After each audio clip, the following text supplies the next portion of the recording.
gue kasih unjuk nih bang, akun basic gue. Alhamdulillah poin udah 100.000 lebih ya, 0,75%, rating 4,96.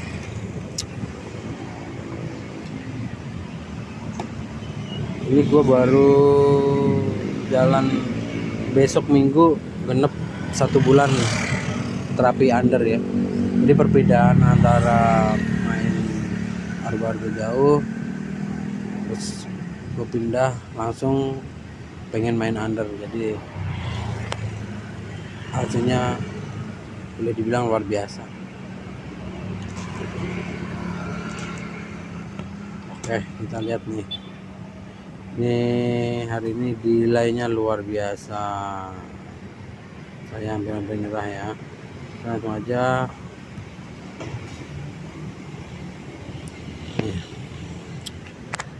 Minggu ke-16, tanggal 17 April sampai tanggal 23 April, 1 minggu. Itu saya masih main argo-argo jauh. Nih, teman-teman bisa lihat sendiri nih, 24 trip, 500, 24 trip, 600, 18 trip, hampir 500, 27 trip, 600. Ini masih tergolong argo jauh ya teman-teman ya. Di tanggal 17 sampai 23 April pendapatan saya 3.268.000. Berhubung waktu itu saya kayaknya main under enak banget ya gitu. Jadi entah gimana ceritanya, tahu pengen aja main under. Langsung di tanggal 24 April sampai tanggal 30 saya mulai terapi under. Jadi saya udah mulai nyortir ini, udah mulai nyortir keras ini. Meskipun awal-awal argo-argo jauh masih saya bawa, argo campur dan saya bawa supaya biar menstabilin akunnya, jadi nggak langsung sortir ini nyortirnya nggak berlebihan gitu ya. Jadi tarik ulur bertahap. Yang penting waktu itu fokus saya main under dan trip saya harus ditambahin. Nah, alhamdulillah nih dari tanggal 24 sampai tanggal 30 trip saya langsung naik dari 197 order dengan pendapatan 3.052.000. Oke, lanjut. Di tanggal 1 Mei makin saya kencengin lagi undernya. Boleh dilihat, tetap libur 1 hari. Nah, bisa lihat mulai di atas 40 trip, 47 trip, turun lagi. Jadi tetap untuk permainan merubah akun itu kita harus pandai-pandai baca situasi ya teman-teman ya. Jadi harus tarik dulu, kiranya berat bawain dulu, ntar kalau mulai agak enteng sortir lagi kayak gitu, tarik lagi, sortir lagi, tarik lagi, sortir lagi.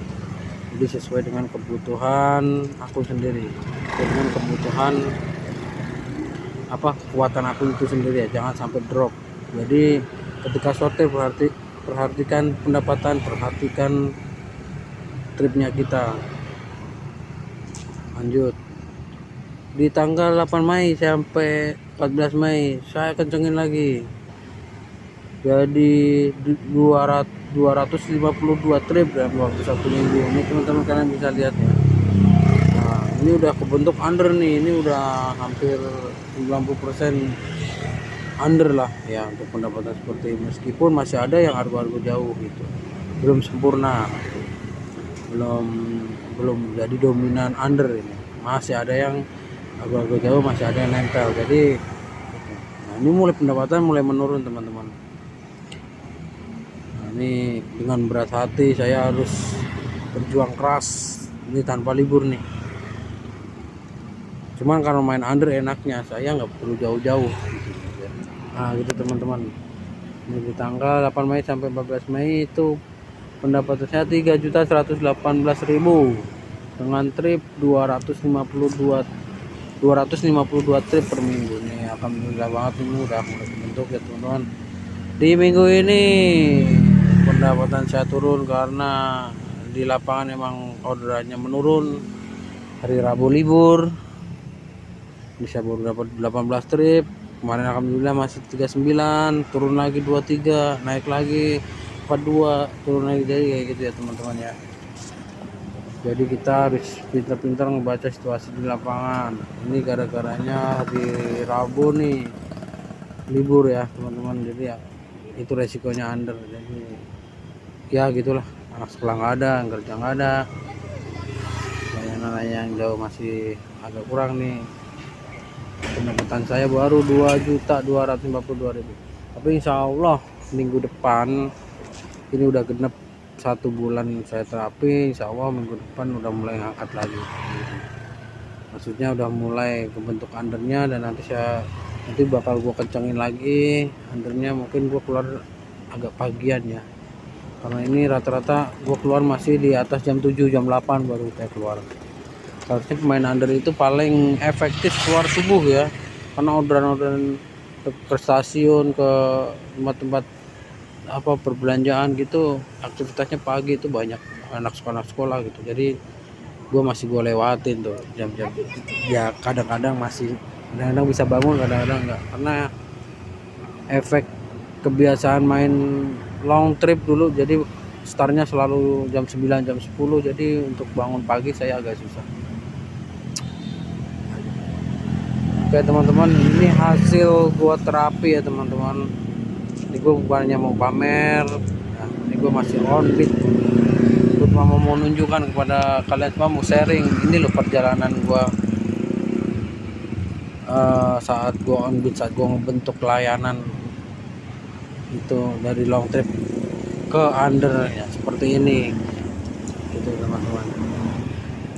Jadi pada intinya ya teman-teman ya, kita itu fokus, sebenarnya kan udah ada skor kinerja teman-teman.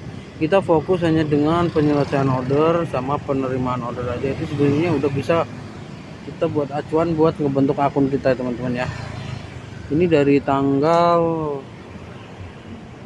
20 April ke 19 Mei itu trip yang saya selesaikan itu 937 order dari 989 order. Nah, kalian bisa ngebayangin 937 order dalam waktu 1 bulan itu seperti apa rasanya gitu ya teman-teman ya, dibanding dengan yang mungkin masih di bawah 500, 200, 300. Tetap kalau untuk bersaing ya itu mungkin agak-agak berat. Jadi makanya saran gua ya terus ditingkatin penyelesaian ordernya gitu. Ada yang tanya juga, bang gimana kalau misalkan main long trip otomatis tripnya sedikit? Oke, untuk main long trip gak usah diperdulikan masalah trip, kalian fokus aja dengan pendapatan. Kita perhitungan trip itu hanya untuk pemain-pemain yang under ya teman-teman, pemain cerai gitu. Itu kita bisa menstabilkan akun, bisa dilihat dari berapa banyak trip kita yang kita selesaikan dalam waktu 1 bulan. Kalau untuk pemain-pemain kakap ya cukup perhatikan pendapatannya stabilnya berapa gitu, harus ditingkatkan. Dan inilah penerimaan order saya dapat tawaran order itu 1.355 order 1 bulan, dan yang saya ambil 1.021 order teman-teman. Jadi ketika teman-teman mau sortir, usahakan akun teman-teman itu gacor dulu, segacor mungkin. Jadi jangan baru sedikit-sedikit nyortir, sedikit-sedikit pengen layanan ini, pengen layanan itu, tapi nggak diperhatikan kekuatan akunnya. Itulah yang bikin akun itu cepat ngedrop, akun itu cepat delete, cepat gagu gitu. Apalagi musim-musim kayak gini, wah minggu ini memang lagi kacau teman-teman. Sistem udah mulai firmware, udah naik versi gitu, berpengaruh banget nih sama akun.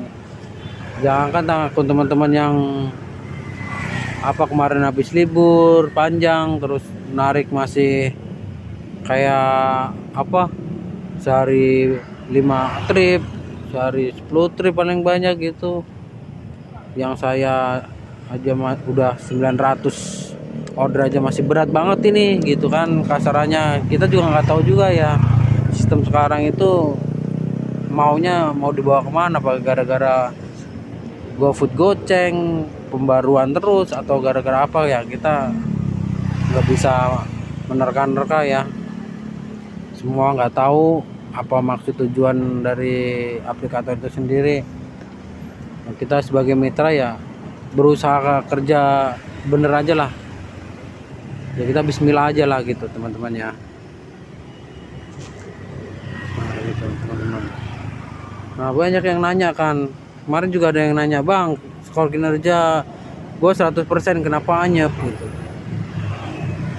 100% itu nggak menjamin gacor teman-teman ya. Mau 1/1 mau 10 trip penyelesaian kita, kalau performa kita dibikin 100%, ya tetap aja kalian 10 trip dibanding dengan rekan-rekan yang lain misalkan 200 trip, 300 trip, 500, ya yang 100% pun tetap bakal kalah bersaing sama yang penyelesaiannya banyak tapi performanya hancur gitu teman-teman. Jadi jangan fokus sama ini apa skor kinerja keseluruhan, jangan. Itu cuma penilaian buat diri kita sendiri gitu. Jadi nggak bisa buat acuan antara akun gacor dengan ini, akun gagu karena ini, bukan, nggak bisa. Jadi yang paling utama yang kalian perhatikan cuma dua ini, penerimaan order dan penyelesaian order aja udah. Itu prinsip yang gue pakai selama ini. Bahkan sebelum fitur ini nongol, gue udah selalu tiap hari memperhitungkan berapa banyak pendapatan gue tiap minggu, seberapa banyak pendapatan gue tiap bulan, seberapa rata-rata pendapatan gue per hari, trip gue perhatiin gitu. Jadi gue punya catatan tersendiri teman-teman kayak gitu. Dari zaman dulu tuh emang gue seperti itu cara kerjanya. Gue hitungin terus, hari ini gue dapat berapa, besok dapat berapa, down seminggu gue dapat sekian, gue hitungin kok minggu ini sama minggu kemarin gue turun nih, wah berarti harus gue tingkatin lagi nih minggu depan gitu. Kalau misalkan naik ya udah stabil bagus, berarti gue masih aman di minggu depan, begitu terus gitu. Bahkan setiap kali mau lebaran puasa yang lain-lain pada nyortir gini-gini, gue nahan, gue nggak mau hancur-hancuran. Gue tahu ketika di bulan puasa over order justru gue nahan gitu. Nahan maksudnya nahan performa, gue tahan apapun orderan yang masuk, sekiranya masih layak dan manusiawi dibawa, gue bawa teman-teman. Cuman kalau untuk yang udah keterlaluan, misalkan jemput 7 kilo 8 kilo terus barang gede terus misalkan gue jemputnya jauh-jauh atau gimana ya, itu wajib di cancel, wajib dilewatin. Cuman kalau masih bisa dijalanin ya gue tahan gitu ya, karena gue tahu efeknya lebaran, habis lebaran terus habis libur, habis cocol cancel, habis sortir, itu luar biasa teman-teman. Gue udah sering bilang sama teman-teman gue juga ya kayak gitulah ya. Gue kan ngebilangin ya, jadi gue nggak bisa nyuruh, cuman ngebilangin, nasihatin, lo jangan begini, jangan begini, karena itu berefek banget nanti habis lebaran. Nah akhirnya kejadian kan. Sekarang ya udah pada nanya, bang ini gue harus gimana, ya udah mulai terapi awal lagi, mau nggak mau, suka nggak suka, siap nggak siap, autobit jalanin semua order, bikin akun lo hidup dulu. Ketika akun lo nanti udah hidup, lo udah mulai gacor, dan mulai pendapatan meningkat, baru lo pilih layanan, baru lo sortir, santai kayak gitu teman-teman. Jadi jangan, kemarin juga ada temen gue nih ya, bang kemarin akun gue udah enak nih bang, terus gue ngikutin mentor-mentor yang di mana ya gue nggak mau nyebut lah gitu. Ada salah satu katanya dia ngikutin di YouTube mana gitu, katanya bang akun gue kan akun cere bang gitu. Terus nah gitu teman-teman ya. Jadi temen gue cerita nih, bang akun gue kan banyak kan cere, gue pengen kakap gitu. Terus katanya Kalau lo main itu, dia ngikutin salah satu YouTube gitu ya, kalau lo main cere ya lo main cere aja, jangan dicampur sama main kakap katanya gitu. Kalau mau main kakap ya lo sortir, cerenya jangan sampai lo ambil kakap doang. Jadi pilihannya tuh seperti itu kalau nggak salah tuh, dia ngomongnya kayak gitu. Jadi intinya gini, kalau lo mau main cere dan lo pindah ke kakap, lo cerenya jangan lo ambil, kakap doang yang lo ambil, cere lo lewatin. Nah kayak gitu tuh salah tuh. Jadi ketika temen gua nyortir cere dilewatin semua sampai dia kakap diambil, dia tanpa memperhitungkan pendapatan dia, trip dia, langsung di minggu depan turun lagi, dan sampai akhir bulan pendapatan turun. Akhirnya ngedrop, mati suri akunnya.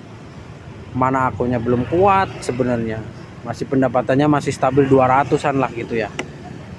Kata gua, lo ngikutin siapa? Gua ngikutin si itu bang, katanya.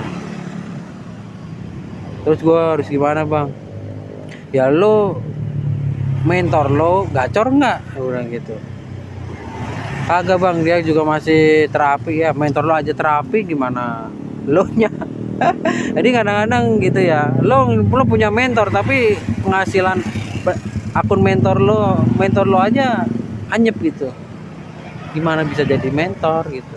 Kadang-kadang ya maksudnya gue nggak mau ngejelek-jelekin ya, mungkin mentor lo anyep gara-gara dia libur, atau mungkin gara-gara dia nggak pernah narik, atau mungkin cuman buat sampingan, cuman dia tahu teori. Tapi kan nggak pasti yang mentor seperti itu kebanyakan mitos gitu kalau menurut gue ya. Gue juga nggak mau promosiin diri lo harus ikutin gue, apa yang gue jalanin itu belum tentu cocok buat teman-teman semua gitu ya. Gue juga selalu bilang, gue kalau misalkan ngasih tutor ke orang ya, misalkan begini bang, nyortir itu ngaruh nggak buat akun gitu kan. Banyak yang nyata kayak gitu, sebenarnya nyortir itu kocok-kocok ngaruh nggak bang, katanya nanya ke gue gitu. Gue balikin lagi, buat akun siapa gitu kan, buat akun gue. Kalau buat akun gue insya Allah kagak ngaruh.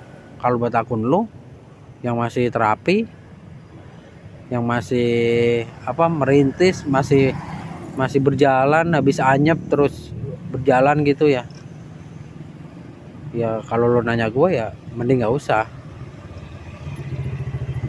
Lo nggak apa-apa lo nyortir, cuman lo pilih layanan buat ngebentuk karakter. Lagi pula nyortir itu sebenarnya kan buat bentuk karakter, bukan buat gacorin akun. Tuh mindsetnya tuh kadang-kadang kayak gitu tuh, kebalik-balik gitu. Banyak kan nyortir, wah gua harus nyortir nih, itu kerja cerdas bilangnya, nyortir sih umpaan gitu ya nyortirnya ya, padahal dia nggak tahu efeknya kayak gimana, nggak tahu dia cara nyortirnya. Yang penting dia nyortir layanan, cocok ambil, nggak cocok lepas.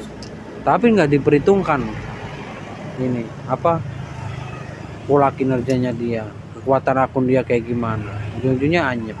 Ya ujungnya anyep, aplikator nggak adil, inilah gitu. Nah, ya contoh-contoh banyak ya temen. Gue sih sebenarnya nggak mau ngomongin hal seperti ini, cuman emang kebanyakan dan faktanya di lapangan anyep ya, kayak memang gara-gara itu gitu loh teman-teman. Jadi nggak dipertahankan penerimaan ordernya, jumlah tripnya, jumlah pendapatannya gitu. Asal aja ya, misalkan nyortir banyak pendapatannya dikit, pulang besok lagi diulang lagi. Udah tahu akun semakin berat malah bukannya semakin, akun kalau sudah semakin berat itu layanan yang kita mau tuh semakin susah kita dapat. Seharusnya di situ kita udah sadar gitu. Berhubung karena mau menunjukkan ego, menunjukkan hebat nih, banyak sortiran berarti akun gacor, padahal itu tanda-tanda akun udah mau sekarat. Padahal itu malah diterusin. Ketika udah nyungsep, udah disortir sama aplikator, baru teriak.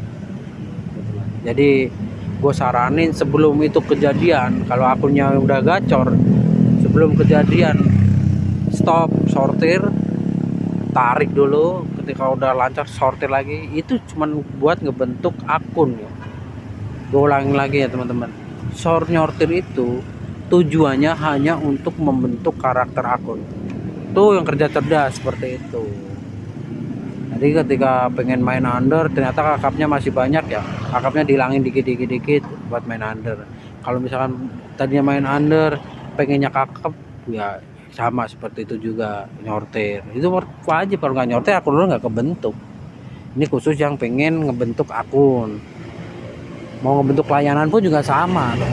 Tadinya mix masuk semua, terus ketika apa pengen layanan tertentu ya udah sortir pelan-pelan gitu, tetap trip sama pendapatannya diperhatikan. Oke teman-teman, gitu aja ya sharingnya. Nih gue mau lanjut bid lagi, masih jauh target gua bulan ini 1000 trip untuk under ya teman-teman ya. Kita saling doain aja, semoga akun kita semua bisa gacor semua ya teman-teman, dan kita semua diberi kesehatan sama Allah Subhanahu wa taala, diberi kelancaran, amin amin ya rabbal alamin. Assalamualaikum warahmatullahi wabarakatuh.